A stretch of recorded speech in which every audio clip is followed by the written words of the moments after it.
لیکن دوستوں، ملائکہ، فرشتے، اللہ تعالیٰ نے ایک مخلوق کو نور یعنی روشنی سے پیدا کیا ہے، انہیں ملائکہ یا فرشتے کہتے ہیں۔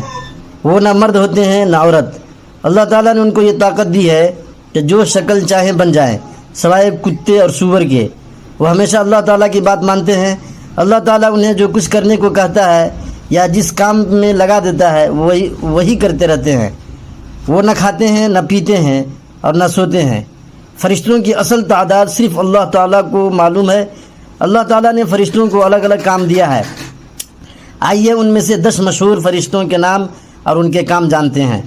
جبریل علیہ السلام، انبیاء و مرسلین تک اللہ کا پیغام پہنچانا۔